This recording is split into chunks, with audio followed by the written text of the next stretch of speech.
શ્રાવણ મહિનો વરસાદનો ધોરી મહિનો કહેવાય. સિઝનનો મોટાભાગનો વરસાદ આ જ મહિનામાં પડી જતો હોય છે. રાજ્યના કેટલાય વિભાગોમાં મેઘરાજા મન મૂકીને વરસ્યા છે, પણ કેટલાય વિસ્તારો હજુ પણ કોરા ધાકોડ છે. નહિવત વરસાદે ખેડૂતોની ચિંતામાં ખાસ્સો વધારો કર્યો છે અને દરેક ખેડૂતના મનમાં એક જ સવાલ ઉઠી રહ્યો છે કે હવે અમારું શું થશે.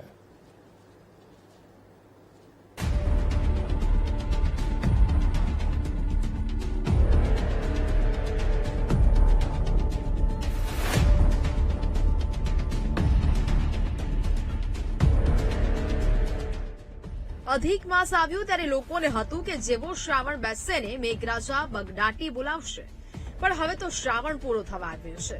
તેમ છતાં રાજ્યના કેટલાય વિસ્તારો હજુ પૂરા કટ પડ્યા છે.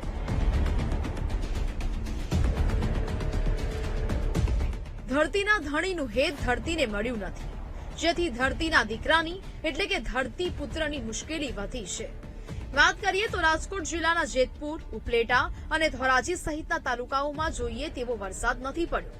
આમ તો ચોમાસું જ ખેડૂતોનું આખું વર્ષ નક્કી કરતું હોય છે, કારણ કે ઓછા ખર્ચે ખરીફ પાક તૈયાર થાય છે.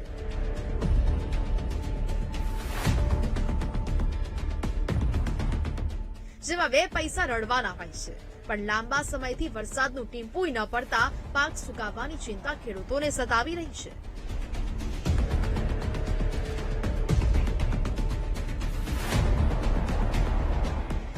જો અત્યારે અમારા મુખ્યત્વે પાકમાં સોયાબીન, એરંડા, મગફળી, કપાસ અને તુવેર આ અમારા અત્યારે મુખ્ય પાક છે.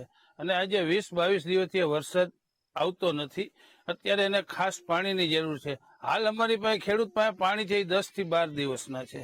10-12 દિવસ પછી અમારે કુંડી ભરવી હોય તો વિચાર કરવો પડશે, કારણ કે તમામ ખેડૂતે અત્યારે એના પિયતના સાધન ચાલુ કરી દીધા છે. એટલે તરમાં હવે 10-12 દિવસ કેળે પાણી નહીં વધે. ખેડૂતોને વરસાદ કરતાંય ચિંતા છે ઓછી ઉધારા કરીને લાવેલા બિયારણ અને ખાતરના રૂપિયાની. વરસાદ જો પડ્યો ન હોત તો વાવણી ન કરી હોત, પણ આ તો વાવણીના ખર્ચા કરી નાખ્યા, ગોળ ધાણા ખાઈ લીધા, અને હવે જ્યારે પાકને વરસાદની જરૂર છે ત્યારે નથી પડતું, તો પાક સુકાઈ જવાનો ધ્રાસકો ખેડૂતોના મનમાં પડ્યો છે. નુકસાની બહુ છે વરસાદ ખેંચાતા. માંડવીમાં બગાડ જ થયો હે. નીચે ડોડવા બધા હળી ગયા, ફૂગ લાગી. કેવી રીતના રોગ, કયા પ્રકારનો રોગ એ રીતનો છે, આખો છોડવો સુકાઈ જાય અને નીચેથી ફૂગ લાગીને એની અંદર ડોડવું છે, પણ ડોડવું બધું હળી ગયું. આ ડોડું હરી ગયું છે, એનું કારણ શું? એમાં એક જગ્યાએ ફૂગનાશક, જમીનનો રોગ અને ઓછો વરસાદ. જો વરસાદ સમયસર હોત તો આ તમારો પાક બચી જાય? તો બચી જાત કદાચ. એટલે માંડવીમાં કેટલું નુકસાન થયું? નુકસાન ઓછામાં ઓછી આ માંડવી 15 થી 16 વીઘાની હે. 10 લાખનું નુકસાન છે. 2 થી 2.5 લાખ રૂપિયાનો તો આમાં ખર્ચો કરેલો હે. વૈજ્ઞાનિક ભાષામાં જેને અલનીનો કહેવાય, તેના લીધે સૌરાષ્ટ્રના ખેડૂતો કડે ચડ્યા છે. ભર ચોમાસે આ તાલુકાઓના ખેડૂતોના માથે દુકાળના ડાકલા વાગી રહ્યા છે. જેતપુરના ધોરાજી, ઉપલેટા વિસ્તારમાં કપાસ, મગફળી, તલ, અડદ, મગ અને સોયાબીન જેવા પાકનું મોટા પાયે વાવેતર કરવામાં આવે છે. વરસાદ ખેંચાતા આ તમામ પાક વેન્ટિલેટર પર હોય તેવી સ્થિતિ છે. પાકને પૂરતો ભેજ મળવાના સમયે ઉનાળા જેવા તડકા અને લૂ લાગતા પાક સુકાવાની ધાસ્તી છે. વરસાદના અભાવે પાકમાં આવેલો ફાલ પણ ભોંય તળિયે પડી ગયો અને મગફળી જેવા પાક રોગમાં ભેળાઈ ગયા તે લટકામાં. ફૂલ અસર છે. સિંચાઈ વાળા જો આ ભાદર 2 નું પાણી આવે તો કઈક જીવત રીએ એવું છે, નગરમાં કઈ થાય એમને કોમ પાણી નથી. સોયાબીન, મગફળી, કપાસ નું વાવેતર છે. પાણી વગર તો કઈ થાય નહીં. આપડા પાછળના સેટે મગફળી કાલે જ એક ભાઈ ઉપાડી નાખી 18 વીઘાની. પાણીની બહુ આવશ્યકતા હતી એટલે શું કરે, રોગ આવી ગયો, પાણી નથી. આમ જે પાક લણીને રડી લેવાની ઈચ્છા હતી તે પાક વરસાદની ખેંચથી પૂરો થઈ જવાને આરે છે.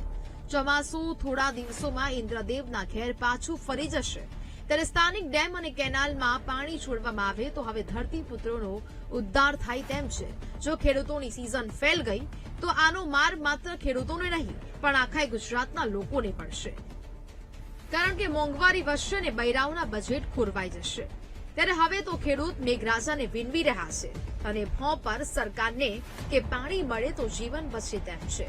ત્યારે જોવું રહ્યું કે ખેડૂતોનો ઉદ્ધાર થશે કે ઉધાર જ ઉધાર. ધ્રુવ મારું, વીટીવી ન્યૂઝ, ધોરાજી.